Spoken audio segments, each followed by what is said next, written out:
Hey, what's up, everybody? This is ExtraNormal Podcast. This is Chris, as per usual. Alongside me is Brianna. You might have noticed we've kind of skipped down on an episode this week so far, where it's coming to you a week late because we didn't feel it was necessarily the right time to be talking about crop circles or anything like that, or crop dusting. We here at ExtraNormal, one of our kind of key focuses is to study the validity and the probability of the existence of phenomena based on the evidence we're presented right in front of us. And we can't ignore the facts when they are so blatantly obvious that we can't find any room out of it. So, when you see what's happened, not only with and to let you know what we're going to be talking about, and this is probably going to be a shorter episode because we don't want to we want to leave you with some of our thoughts and feelings, but we really want you to go to people who are experts in this because we are far from experts. But we're talking about the Black Lives Matter movement because of what happened with George Floyd, and what happened with Breonna Taylor, and what happened with Ahmaud Arbery. It's all come to a head. And we know when this happened, we started studying what was going on. And when you look at the statistics, and again, here at the podcast, we look at stuff, we look at phenomena, and we try to suss out the validity of it. And if you look at the statistics, a fact is that African Americans are almost twice as likely to be killed at the hands of police officers than any other race. That's core data. It's not spin. It's not a political opinion or anything like that. We're also faced over and over again with video evidence, and I think this is what. So much so that this past week has just been so mind-boggling and mind-opening and eye-opening, and I feel ashamed of myself for not educating myself in the last 38 years as much as I have in the last week. I've always been for equality, and now even more so. We're educating our 6-year-old. She never even knew what the word racism mean. And we just had a conversation with her, and she was so confused because she has friends of, all colors. And that was probably the most emotional conversation for me to have with her. So we've always been faced with, during the cell phone era, and you can only imagine how much, there was police brutality before the era of video, cell phone videos, easy access from the civilians, people who were witnessing this stuff on the streets. We're faced over and over again, and I think as, I don't like talking about our privilege because it's there, but I don't consider myself an expert on it. I know that it's something that's tangible, and somebody who, it's hard to see what kind of privileges you have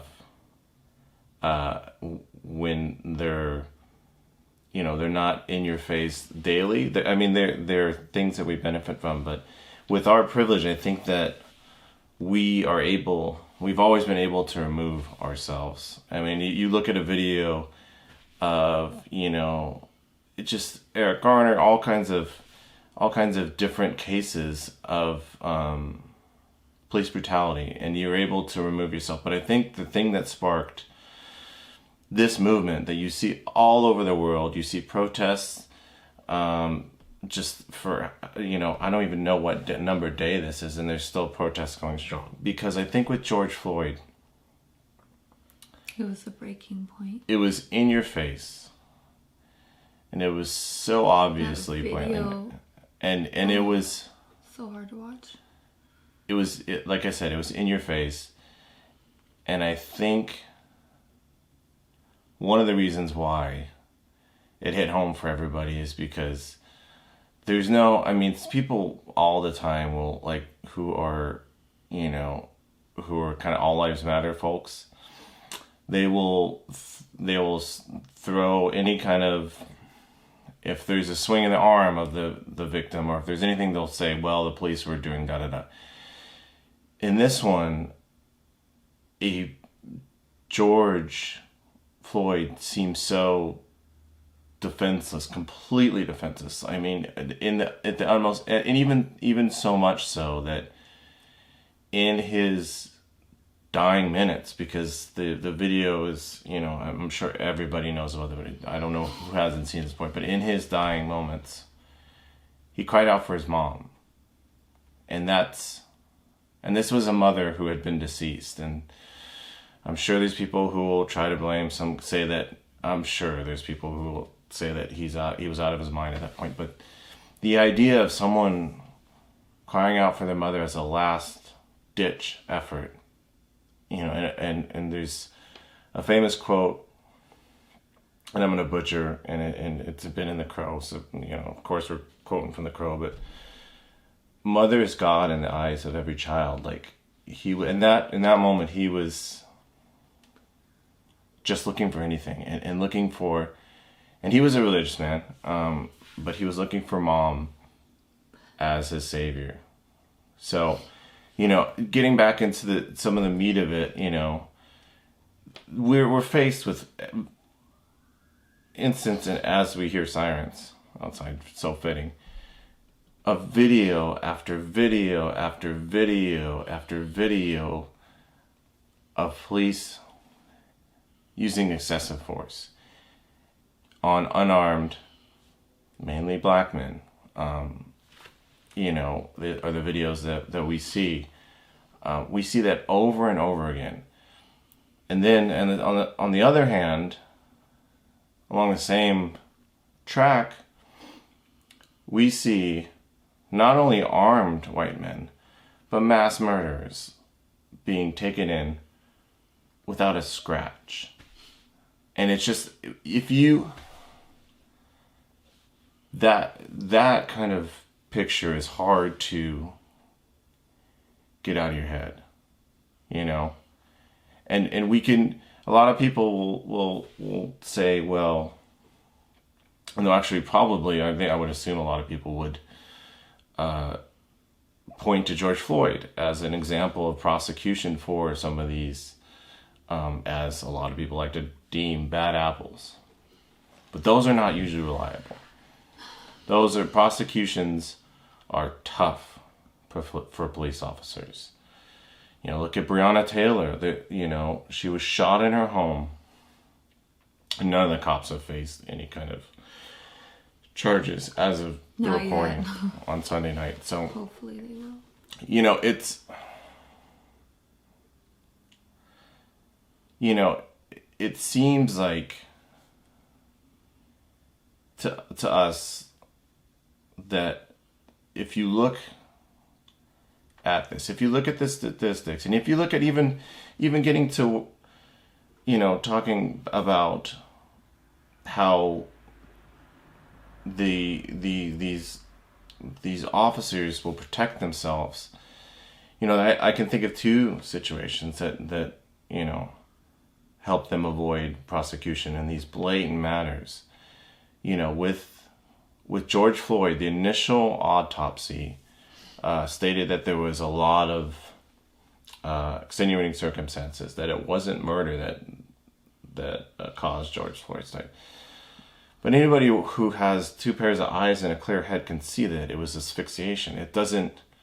And then they had independent autopsies and stuff like that, and it was revealed that it was asphyxiation. And it was, I believe, it was asphyxiation and loss of blood circulation to the head. And you look at that, and then you look at there was, and getting beyond the race line, is that we were watching videos of a protest, and there was a protester, an older gentleman, shortly after curfew, came up to officers trying to, I guess, push the line or whatever, and two officers shoved him. He wasn't even pushing the line. He just went up there. No, the officers were trying to push the line. They were trying to push the line through curfew. Yeah, and they just pushed him back. But he came up to them and they pushed him. He definitely was not a threat. Like, he was old white dude hobbling up there, and he got his head smashed open. And the thing too is that with that is that before the cell phone footage came out of that incident, before that incident, the report said that the older gentleman tripped and fell. And that was they released this before they knew that there was cell phone evidence. You know, you see all these situations of cops looking out for each other. And in that situation, so there was a unit of, I think, 59 or something, and they were they were essentially, protest management or riot management. I forget the name of their specific title, but all 57 of those officers on duty, they actually resigned. Conveniently enough, in protest, because the two guys who shoved, they got suspended or something like that. I think suspended with pay, which is lovely. But they actually, all those 57 people resigned from that unit. But they didn't resign completely. They're still getting paid. They just said, we're quitting from this unit. So they threw a temper tantrum. Oh my God. You see all these situations. I don't know how you can point to there not being a problem. I mean, there's a clear issue, and maybe it's, there's people smarter than I am that can figure out maybe it's a training issue, because a lot of cops are just thrown out there. Maybe they are not trained enough.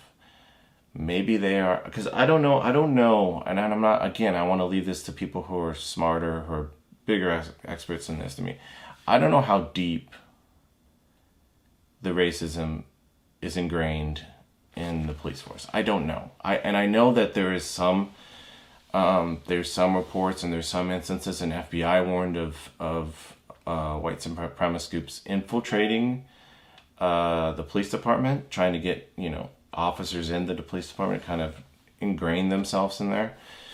So there's definitely some white supremacists in the police force. How many? I don't know. But I know that there's issues.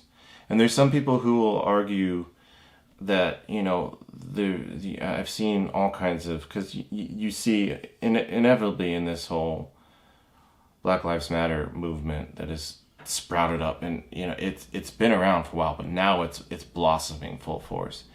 You see people who are very much all lives matters folks who will sprout various data. One love. It's like, do you even know where that comes from? Yeah, there's all kinds of people, and to that point, all lives matter. And this has been said all the time. It's obvious.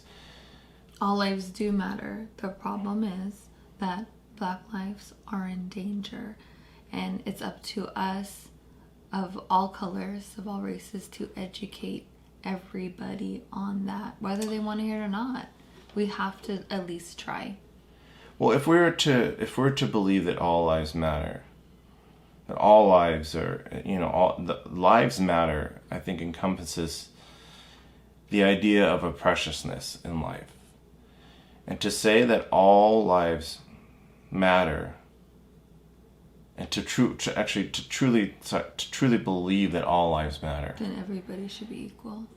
Not only should everybody be equal, but if all lives matter, we should focus in on the lives that are being treated less preciously than the rest. And so the idea of all lives matter as an argument against Black lives, it's as if we're on a ship and a certain segment of the ship keeps getting knocked down out into the treacherous ocean. And the captain says, well, the people in this section are getting knocked down and they're getting, eaten alive by sharks. And the co-captain or the vice captain says, well, all lives on the ship matter. We got to focus on all lives. It's like, it might be a bad analogy, but all lives matter. That means that we need to focus in on putting all lives into the same bracket as equals. Yeah. And right now that means that we need to be focusing on Black Lives Matter. And because now especially, and whether you think that there's other demographics that might need help too, that's fine. But I think the focus right now, especially because we got the attention of the government. We got the attention of the government. And this whole getting back into some of the people who are against all this, they talk about rioting, that happened early on, and I think now the vast majority of protests are extremely peaceful. But early on, the rioting, those are probably the people who are rah about the Boston Tea Party. The Boston Tea Party was a riot.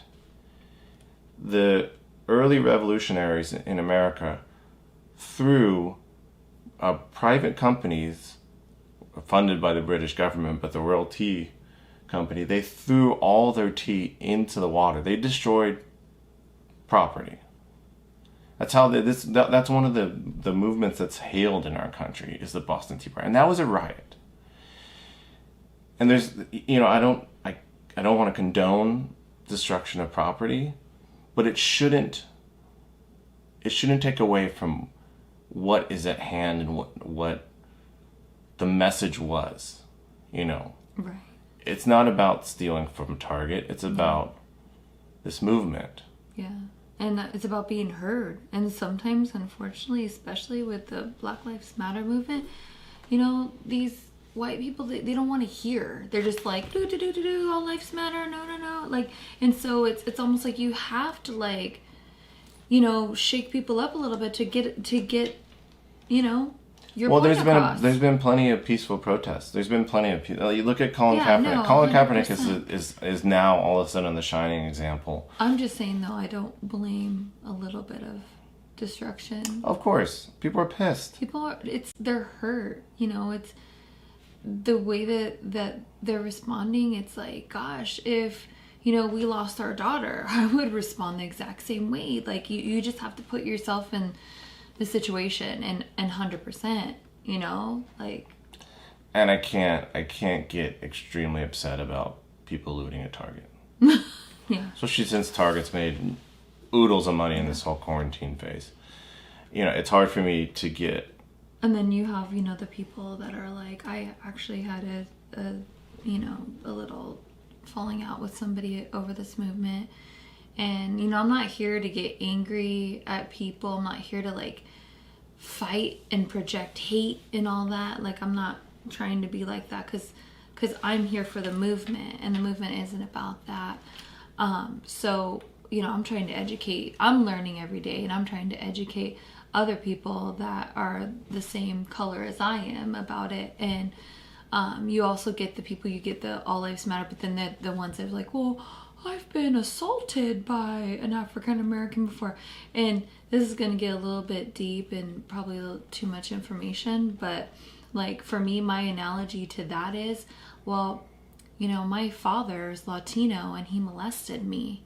So am I supposed to hate all Latinos because one molested me? Absolutely not. So when you're saying I was assaulted, to me, I'm like, I'm sorry that you were assaulted regardless on the person's color. I hope, they served time or whatever. But at the end of the day, just because it happened one time, you need to stop. And even if it happened 10 times, that doesn't speak, to me, it's so ignorant. That's false association through trauma. That's all that is. It's just, that's linking, everybody based on your trauma. Another blind person. And I think that some people are opposed to it because I think that people get defensive over cops. I think people get real defensive when you start talking about cops sometimes, the Blue Lives Matter and stuff like that. But there's no harm in looking at, especially when you consider all we spend on just all the other random ass shit we spend on. What's the harm in looking into this and more training for officers and banning chokeholds? Like, even if you're of a different ethnicity, like, I don't want to be choked out by a cop. Like, no thanks. Just these simple things that might not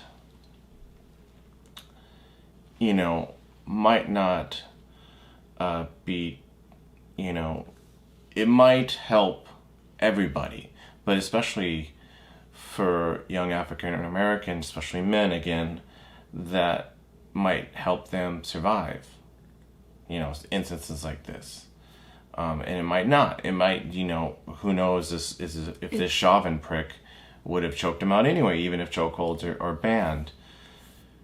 The fact of the matter is, I just feel so much being a mother for all the African American mothers that every day, knowing regardless on their age of their African American male and female, but a lot of the men are getting the really big target right now.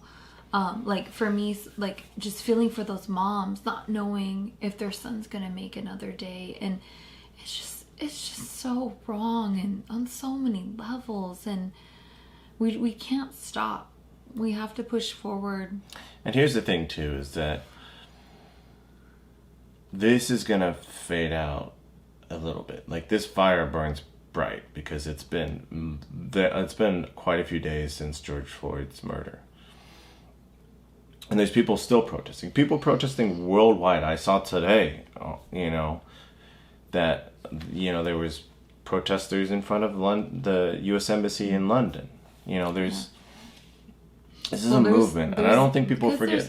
There's racism all over the world. Yes, sure. It's corrupt as fuck here, but like, for instance, we were just talking about this a couple days ago. We were in Italy, 10 years ago, and we just ran into some like little drugstore to get some Tylenol or whatever, and there was a couple African gentlemen like outside, and they were telling us that they weren't allowed in that store, and we're just kind of like, well, why can't you, if you need to buy something, why can't you go in that store? And I felt so horrible for these people, and I was just like, do you want me to buy you some? I can get you what you need. And they're like, no, like they, and then the owner's looking at them like, I just, why couldn't they go in the store? They were very nice. We talked to them for a little bit too. They're like, there's nothing intimidating about them at all. It's a bullshit primal construction that prevents. I think that it sees people, because again, we've been watching a bunch of stuff since then, and I think Cornel West was talking, and he said that a lot of people make that choice to be racist because they want to associate themselves with what they see as the well-to-dos and the high-end society. So if you link yourself with a certain ethnicity or a certain culture or whatever, you could say, well, at least I'm not them. And you could play the whole I'd rather be game. And that's obviously awful because it doesn't get you anywhere, So, and also too, I'm sure there's going to be some people, because in the conspiracy world, there is people who are on the far, far right. Your Alex Jones fans and stuff like that, who are like, probably going to be against this Black Lives Movement because they're told to do so. But I don't see it from that angle either, because if you believe in the New World Order and you believe these powerful governments are holding conspiracies and all that stuff, then why wouldn't you be for the people who are not part of that group? If you're really against government conspiracies and governments holding us down and governments keeping secrets, you think the government is in cahoots with Black Lives Matter? That's the people that you should be fighting with, because those are the people who are railing against this system that holds people down, that that keeps people under this thing. It's a bunch of crotch. If you believe in the New World Order, you believe in all these conspiracy theories where the government's hiding UFOs and they're hiding aliens and ghosts and whatever you believe in, they are a bunch of crotchety old white men who want to keep a segment of the population down. And so if you believe in all this stuff, why wouldn't you be for the people who have been downtrodden, the people who have been knocked down by this New World Order? Every time African Americans get a chance to move up a little bit further, it seems like there's always this crazy setback. Every fucking time. Oh, sure. And we're not authorities on this. We encourage you to look up resources and dig from the people who know more. We'll actually post some charities on our page too, if you want to donate and be part of the movement. Yeah. But from what I can see,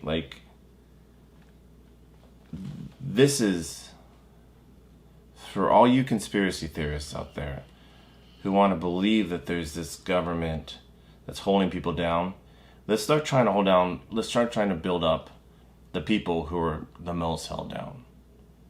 So I believe, and I'm sure there's going to be some people who disagree with me, but that's fine. I don't care. You can have your own opinion. That, it's all for naught. But if you're a conspiracy theorist, join BLM. Join that movement, because those are the people who are, if you believe in any of this stuff, those are the people who are being shoved down. I just, want to speak to the African Americans and just Africans all over the world. I want you to know that we stand by you. We hear you. We see you. And I will do everything in my power to raise my daughter, to love everybody, and to just be good in life, and just teach her and educate her about everything. Like I said, I'm mad at myself for not educating myself enough, and but like I said, my eyes are open. I'm watching these documentaries on Netflix and I'm learning, and we see you. So please know that please come to our page on ExtraNormal. Tell us what to do, how to help. I'm listening. Please tell us.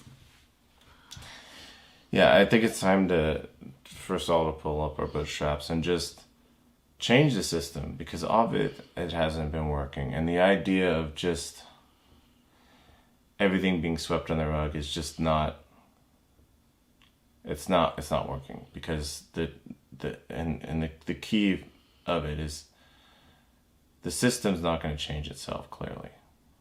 It's just not. The people have to demand the system to change for a fairer, more equitable system. We just have to demand it, because it's not going to change on its own. Yeah. We have to change it ourselves. And this is, and I think George Floyd, for a lot of people, is the straw that broke the whole thing, because it was so blatantly obvious. I mean, and again, it's been sworn, it's almost like a triad of eye-opening with Ahmaud Arbery and Breonna Taylor and George Floyd. It's in front of us, and now to do nothing would be devastation. And also, it's a matter of kind of what you were hinting at or saying, is it's a matter of teaching too. And it's not just about us teaching our kid to love everybody and everything. That's great. But it's also about teaching in schools, because you and I went to school, and we were taught, specifically in school, that there was slavery, and that was bad. And then slavery ended, and that was better. Then there was Jim Crow laws that were bad. And then the Civil Rights Movement happened, and that was great. The end. And the fact of the matter is, it didn't become sunshine, and it's clear now. obviously, and we both knew it, but it's easy to push aside and be. And there's been a lot of talk of being, as I think both of us consider ourselves not racist. Hopefully, at least not intentionally, But I think that there's a big movement, and I might be stealing people's phrases, but I apologize. But I'm learning to be anti-racist, to be actively not racist, and I think that's what we have to be now. Every day. To make it clear. Yeah, live that philosophy. And, we have to remember, like, people of other colors than African Americans, descent, like, what I'm learning from my friends that are African American, like, we need to make sure that, we're not reaching out to them like, oh, are you feeling okay? Like, that's not what they want. They're not enabled. They're not incapable. We just are here. We need to just educate ourselves. Not saying be silent, but educate yourself. Find places to donate to, but don't be reaching out to people and I'm so sorry what happened. Like, no, don't. Well, I don't think we can't play. I don't think we could play the white savior riding on a white horse coming in to save the day, because clearly we haven't. No. And that's the thing, like the whole let's all be white saviors thing. We've had our chance, right. And so now we just have to push the numbers. And I think as part of the privileged class, me being more privileged than you are, because I'm a white hetero male, like it's the highest privilege you can get. Like I already started on what's past third base. I think that we just... You. I know. Probably deserved. But, the whole, let's all be white saviors thing is lost because we had our chance.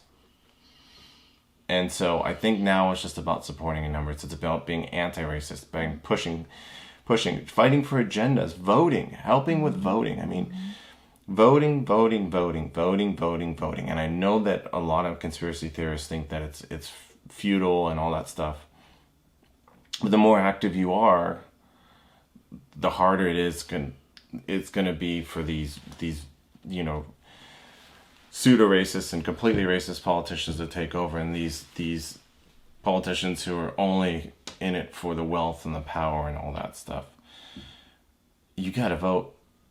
And the more people vote, and the more people vote, and the more people become aware, the harder it's going to be for them. You can't say I'm not going to vote because it's all just a crock of shit and it doesn't matter.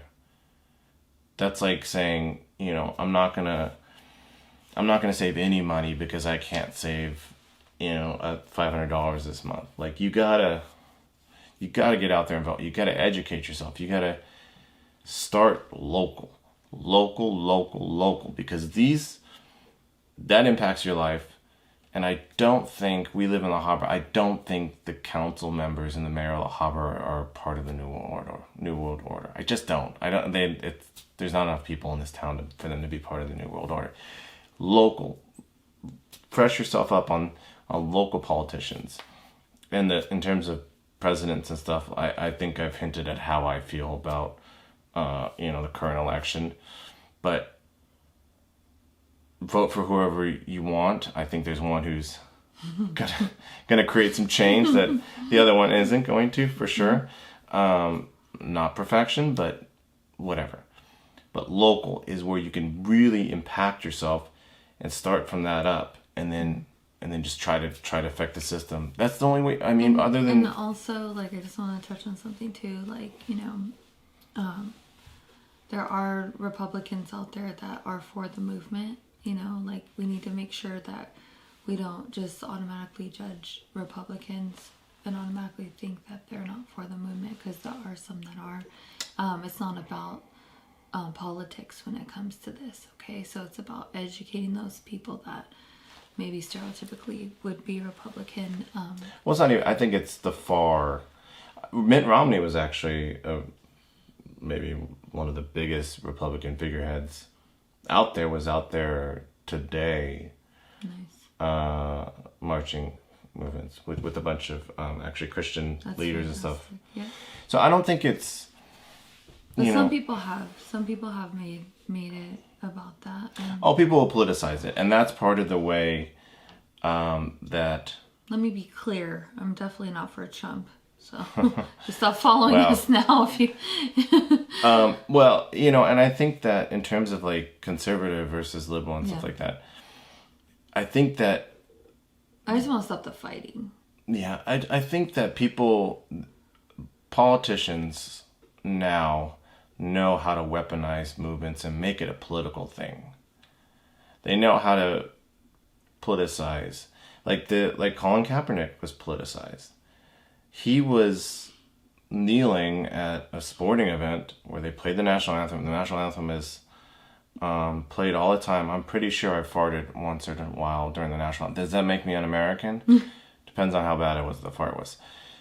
But, you know, like, people were calling him un-American. People were politicizing him kneeling and saying, and this was years ago, obviously that, you know, he's one of the forefathers of this movement, like, in terms of figureheads, you know, of this specific movement. Obviously, there's been, in terms of civil rights, there's been a lot of people before him.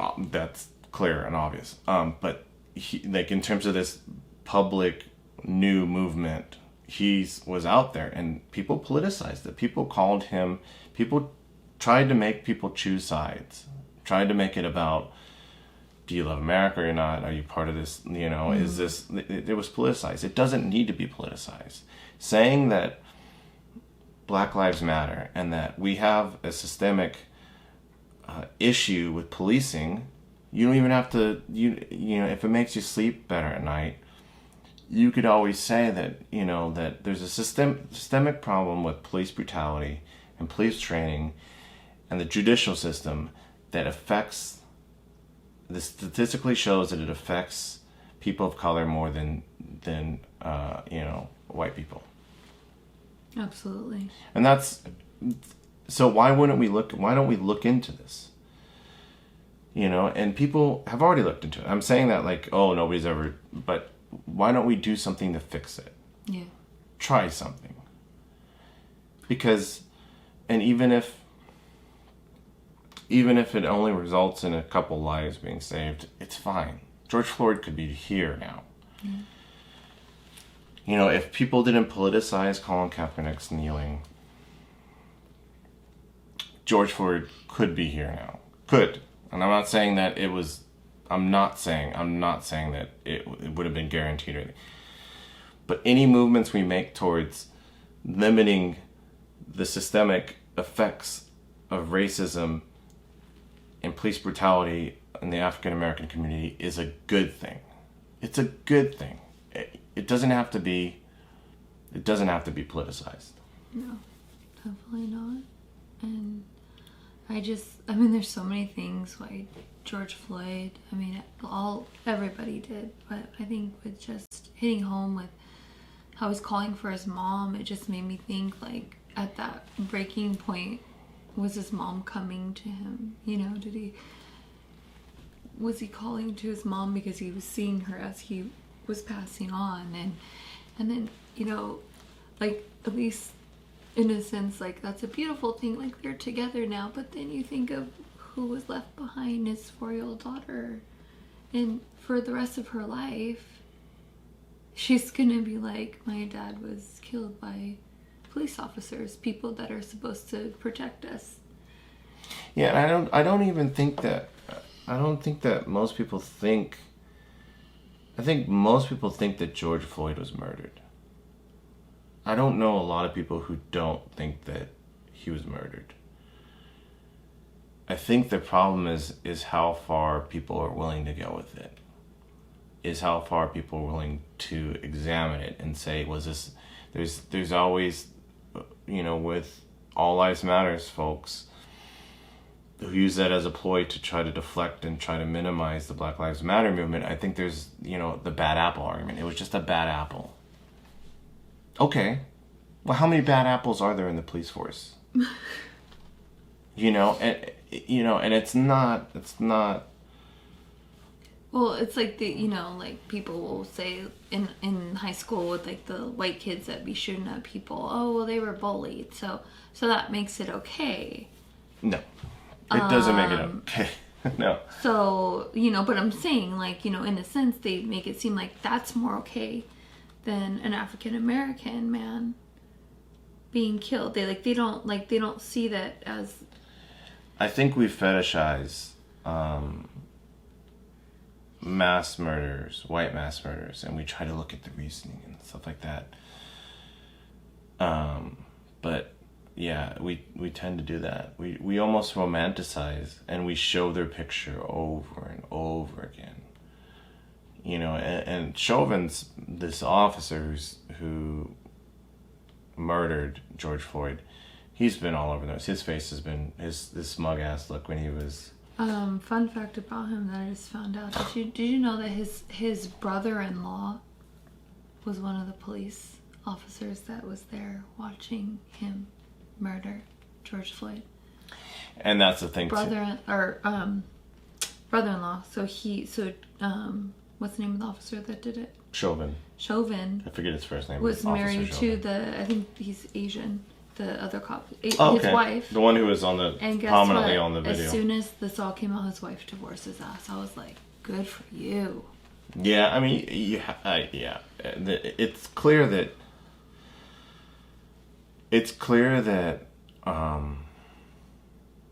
you know, that it was wrong. Everybody saw that it was, and I think that's what's causing this movement, is that you cannot.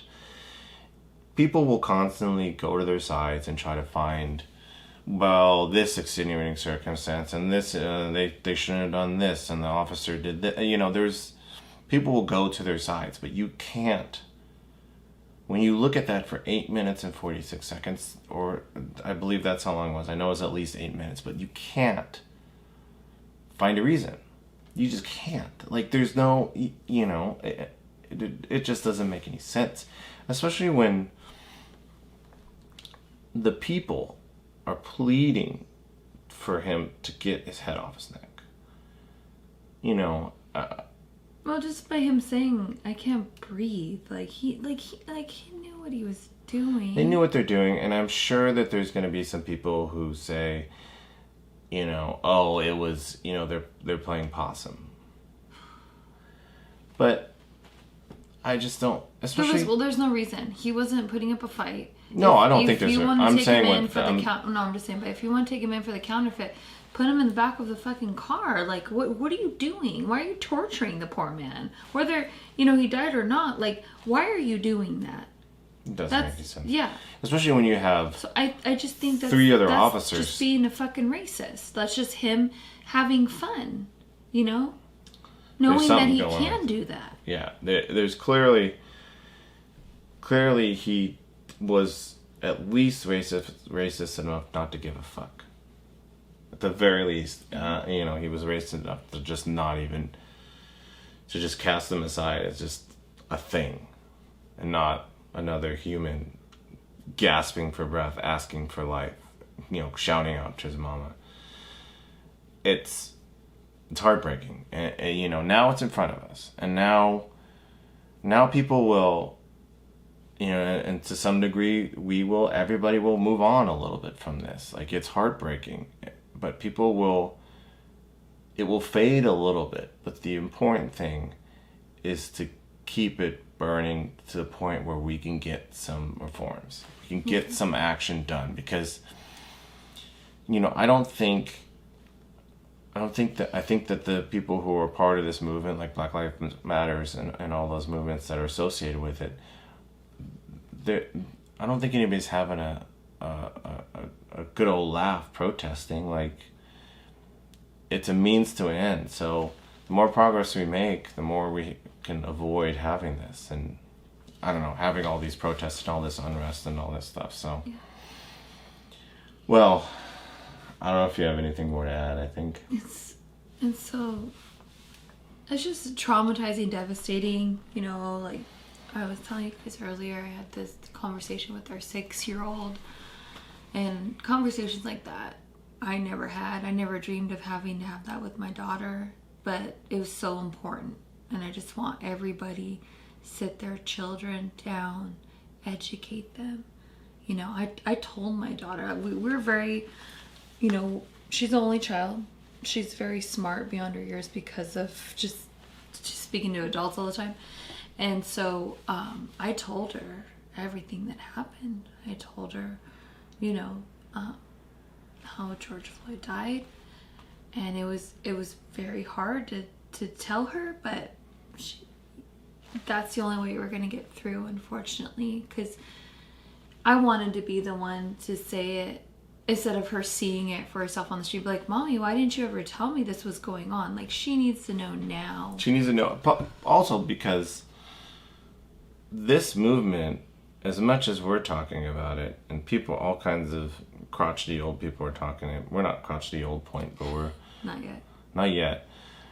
But this movement is about the youth. Like, it's leveling up the youth. Like, because they have the passion, they have the drive to get out there, boots on the ground, and protest and all that stuff, and we can protest and stuff like that. But it's really about, it's a youth movement, and that's what... If we can change the youth mentality. Well, I mean, it's like the youngins, they're the one that gets shit done. I mean, we've, you know, as a generation, our grandparents fucked up in many ways, and our parents fixed some stuff, and our parents fucked up in many ways, and we're trying to fix some stuff, and we're gonna fuck up in many ways, and the youth has got to get that, and even if, again, I don't want to hammer this on too much, but there is no, I don't see the harm in asking more of our civil servants, because we pay their paychecks. The politicians, we pay their paychecks, even though most of it probably comes from lobbyists, and I like to think that we pay, at least in concept, we pay their salaries. Police officers, we pay their salaries. You know, we pay these people. They are employees to us, and we need to treat them as such. And there was, and there's a tweet I saw that that said, you know, essentially, because there was, again, we're talking about stuff that's caught on cell phones. There was an officer, and again, I don't envy any officer who is out there in protest duty, because you're getting shouted at. You know, you're essentially the customer service rep when you know, Apple gives you a shitty product. I don't, but an officer shoved down a protester who is on her knees or sitting. That officer had, I believe, 79 prior complaints against him. Oh my God. And he wasn't fired? 79? 79 times. See, that's where the system's got... The police system needs to be restructured. It's good old boys protecting themselves. No. So, and even if... So, there was slightly back, there was a tweet that essentially said that if you did that at Dairy Queen 3 times, you'd get fired. So, this whole thing is just crazy. I think maybe a way is to incentivize these officers. Like, if you haven't had a complaint against you, you get more money.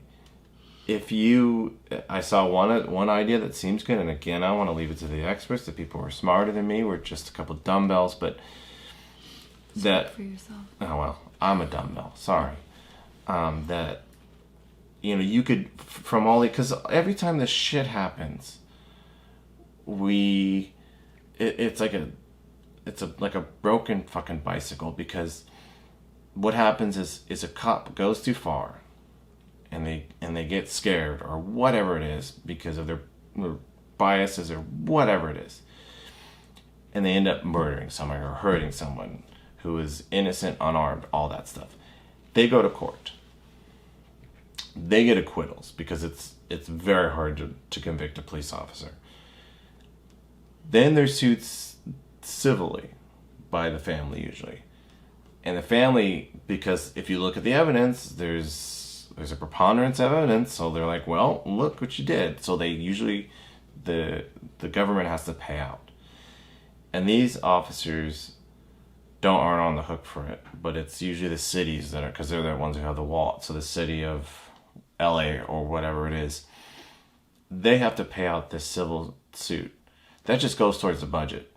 Maybe if we said to these officers in these areas, hey, if something happens, that's going out of the pension fund. And I know that hurts. And I know that that's not necessarily fair to the cops who put in years of service and they don't fuck anybody over or anything. Yeah. And there's plenty of those. There's plenty of those. Yeah. And I think we need to maybe incentivize the good cops and be more have more action against the bad cops. Maybe that's the way. Maybe we need to this whole good and bad apples. Evaluating how many times they've assaulted people and had filed complaints about it. Like maybe they need to look into what the hell's really going on. Why are they just letting shit slide all the time? And we shouldn't settle for the whole bad apple argument too. We shouldn't settle. So if you say you order from wherever, your Albertsons or if you live in Bel Air, your Whole Foods or whatever, and you order 10 apples. And 2 of those are bad apples, you're not going to shop there anymore. So why are we saying, there's only there's a couple bad apples? Why don't we get rid of the bad apples or just scrap the whole thing and rebuild it up? Keep the good apples, scrap the whole thing, come up with a new system, because there's plenty of good apples. Again, and maybe incentivize some of these, because one of the big problems too that I've seen is that these officers don't live in the areas that they patrol. So you don't humanize all these people because you don't see them. You're not part of the community. Why don't incentivize officers to live in the community they're patrolling so that they know, these people who are being patrolled on, and that when I say these people, everybody. Like when, How about the meme that you showed me? How about when you're joining the police academy, you have more hours? It's 900 and something hours. How about it's even harder than it already is to get in? And have a huge part of that be education about racism. And I don't think it should just be okay, you got your hours, you passed the test about racism. It should be reiterated every couple months. Okay, we're recapping. Okay, to really keep people on schedule and, keep it in their minds in the police force. The whole training thing is a disaster. I mean, there's more money spent on armoring up police than there is in training police. I hope, that this movement will definitely change, at least, that system, because I feel like that is such a huge part of the Black Lives Matter. Just these crooked cops, and the the rigged system. I saw one of the arguments for one of the things. Well, yeah, the numbers are high for young black men who get killed by police officers, but they're patrolled more, and there's more policing in the areas where it's predominantly African American. Well, maybe we fix that. maybe we fix that. I mean, that's not an argument. Just because they're more policed, of course they're getting... No. Maybe stop trying to police the community and help the community. Yeah. Stop treating them like they're... Look at the bigger picture. They're caged people and help the community. Build up the community. Yes. Instead of patrolling the community. Yeah. And again, it gets back to that thing. If more police officers lived in some of these communities that are harder hit, then I think it would change at least a little. Any change is good. And any kind of refixing of this structure is good. 100%. So, well, this has been a heavier episode of ExtraNormal. Sorry we haven't talked about ghosts or spaceships or... whatever. I just couldn't, we were going to do crop circles. And I just didn't have the energy to even, do research, and even though I know... Well, this is... But, I think that this right now is very important. It is very important. And this podcast is our passion project. Yeah. I mean, this is what... And we have people, we know you're listening from, all over the world. So, you're hearing it. We are here in America, and we are witnessing this. It's real. If you don't think it's real wherever you're living, like this shit's real. Oh, they've seen the videos. I'm sure they've seen the videos. So, but yeah, people still like, you know, like there's always like, oh, if you're not in the heart of it, it's like some people just can't fathom it. Well, and also we do a conspiracy theory podcast, so I'm sure that there's people who are going to be angry at us. I'm sure there's people who are going to not believe it's true. Like, I'm sure there's going to be people who are... Let me just tell you right now, don't try to email us, like, about if you're, like, an Semitic. Oh, like, I don't want to... We don't delete, block, no. Yeah, we're good. I mean, again, if you think... I just don't understand anybody who would believe in a government conspiracy theory and see what has been done to the black community and believe